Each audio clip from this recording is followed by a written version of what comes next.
नमस्कार दोस्तों। ये इतुत मनवा दौड़ता हरि कैसे उसमें बसे, हूँ अभी खड़ी जिस हाल में वहाँ लोग हर पल बसे। दोस्तों, ये चंचल मन है ना, जो पथिक की भांति नित्य दौड़ता रहता है, कभी भी शांति से एक जगह बैठ नहीं पाता। और यदि हमको अपने आप से आत्म साक्षात्कार करना है, परम तत्व की अनुभूति को महसूस करना है, तो जब तक हमारा मन या कहें कि मन जब तक रहेगा तब तक शांत हो ही नहीं सकता है।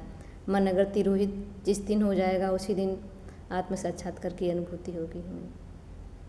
ध्यानियों ज्ञानियों ने कहा है कि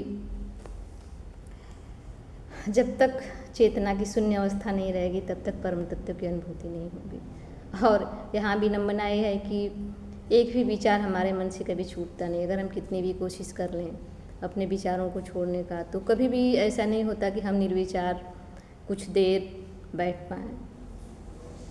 तो फिर चेतना की शून्य अवस्था तक हम कैसे पहुँचते? उसके लिए हमको ध्यान की ज़रूरत है। लेकिन ज्ञानियों ध्यानियों ने कहा भी है कि किसी भी विषय का ध्यान करना भी काफ़ी नहीं है परम तत्व को पाने के लिए। तो फिर क्या करें हम?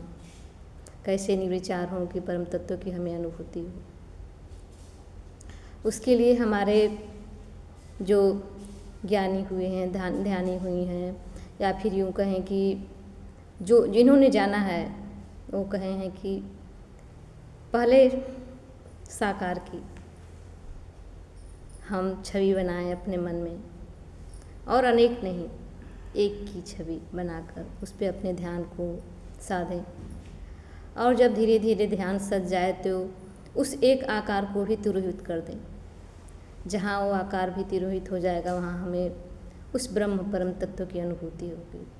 ये इतना आसान नहीं है हमारे जीवन में।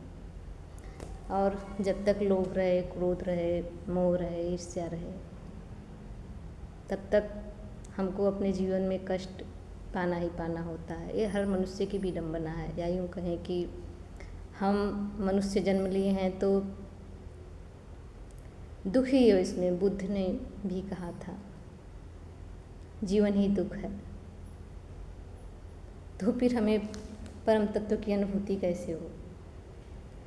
परम तत्व तो तब मिले, परम तत्व तो तब मिले शून्य चित्त में जब सधे। परम तत्व तो तब मिले शून्य चित्त में जब सधे, और ज्ञान दीप की दीप्ति से माया के पर्दा हटे। नमस्कार।